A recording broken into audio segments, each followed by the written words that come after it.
Well, I was, of course, a classical piano player from a very early age.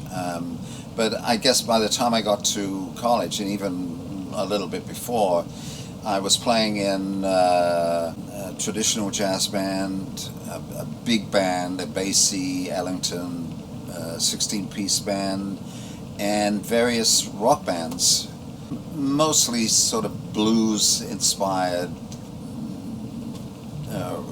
early rock and roll in those days. Because I've been doing it since I was 2, 3 years old, it was what I was.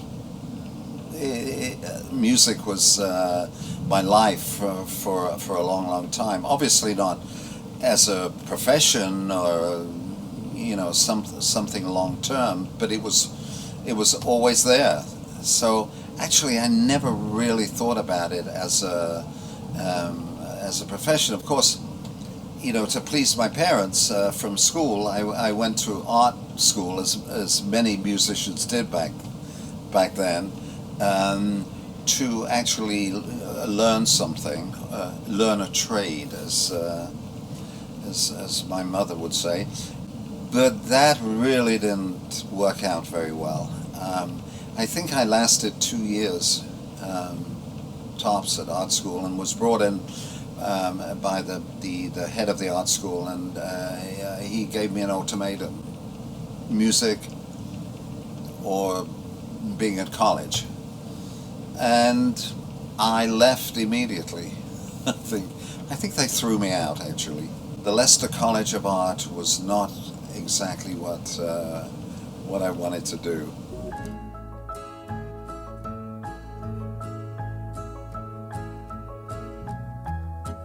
Almost the first band that I joined was actually a sort of back in those days, a show band, a lucrative gig for me back then. And yes, immediately went to Europe, and especially to Germany, to do that circuit, playing for the American troops stationed in Germany. And that was the beginning of it all, really, early 60s, playing American R&B, blues music. I just remember being extremely broke, constantly. Not that we really thought about money back then. It was not really a priority. But I do remember living on bratwurst and hot dogs sold outside the club, and probably little else. And I remember in Paris, the first time I was there, we literally had no money, but we found a bar that served bread and escargot, and beer for 50 cents, and that was our survival.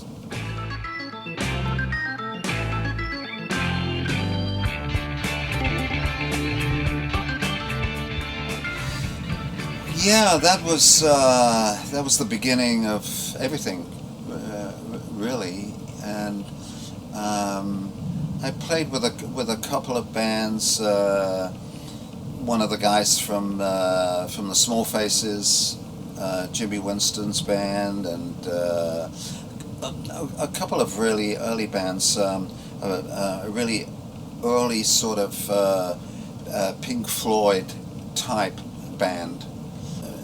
Appropriately or not appropriately named Yellow Passion Loaf, which was I'm not even sure was a pretty good name for even those days, but we played the Roundhouse, and actually we played gigs with Pink Floyd very early on.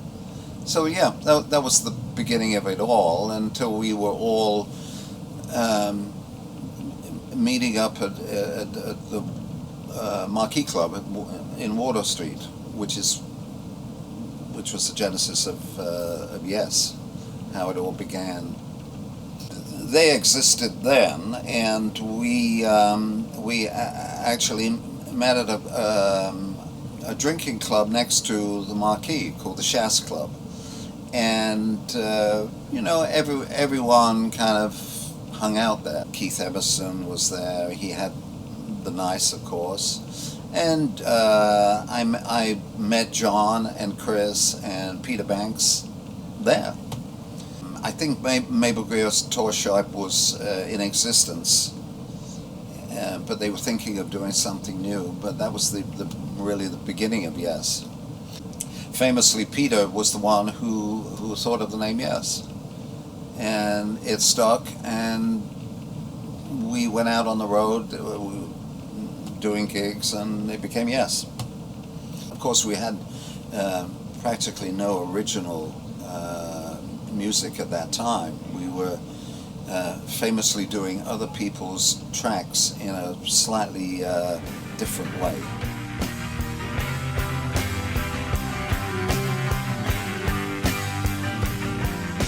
We'd done the two previous albums, and really it was a matter of rehearsing them and going into a studio, playing them live, and that was it. Of course, an orchestra was added in Time and a Word, and I think that it was probably John's idea where we sat around and developed an album. And I think, being in the country was probably, which other bands were doing too, was probably a way to be able to do that. So there were no constrictions of what had happened previously in no time to do anything. We wanted to, and I do remember driving around. I was a driver with Steve, with his guitar out of the car window, playing what became, the stuff on the S album. Sinoga People, Yours Is No Disgrace, Starship Trooper. A lot of that came from Steve busking in the car. There were times when where we set up and played outside. Of course, it was a great environment to create, and I think probably one of the reasons that the Yes album turned out the way it did was that environment. I think in retrospect, and as time has gone on, that those three early albums became more respected as a musical entity. The beginning is always exciting, but not necessarily appreciated at the beginning. And of course the band wanted to progress fast. So that period ended for me, and they went on to do, other things. I was not a big fan at the beginning. Probably was one of the, the problems that I had with the band in the early '70s, just before I left, was that I was not embracing the new technology. Basically, the Mellotron and the Mini Moog. They were not exactly, to my ears, my favorite sounds.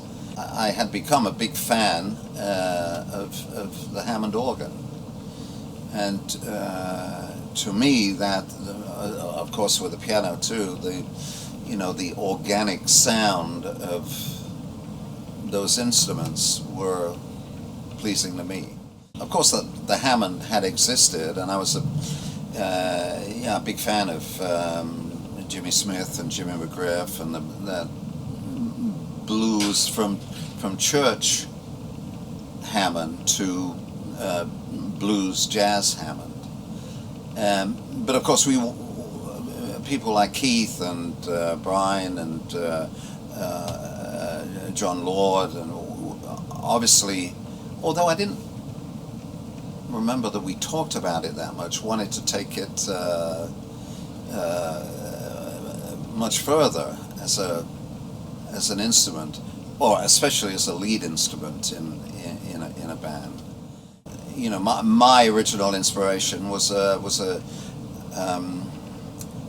guy called Graham Bond. He had a band called the Graham Bond Organization with Ginger Baker and Jack Bruce. He was the one who first started cranking up the sound of the Hammond, and then of course, you know, Keith took it to the extreme, and then it became you know, a rock and roll instrument.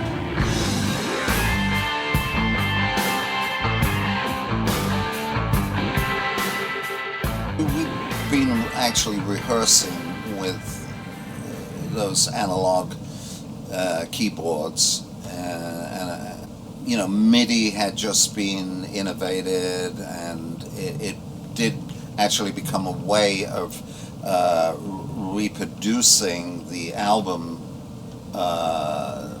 which was 90125 at that time, on stage. It completely changed everything. Samples, you know, but basically I was still playing a Hammond and a piano. But we, you know, we had the emulator doing samples and various analog synths that were MIDI to create the sound that we created in the studio. So it was necessary to embrace it.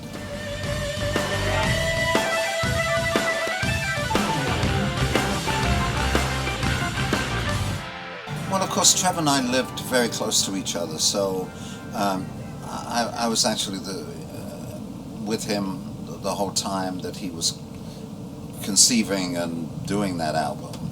It was very much a labor of love for him, and of course the first digital album, recorded on digital performer. So that was quite innovative, and he embraced that technology, and it was fun watching that.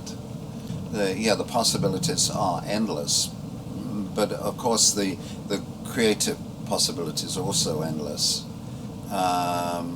You've got to put the two things together to at least end the process.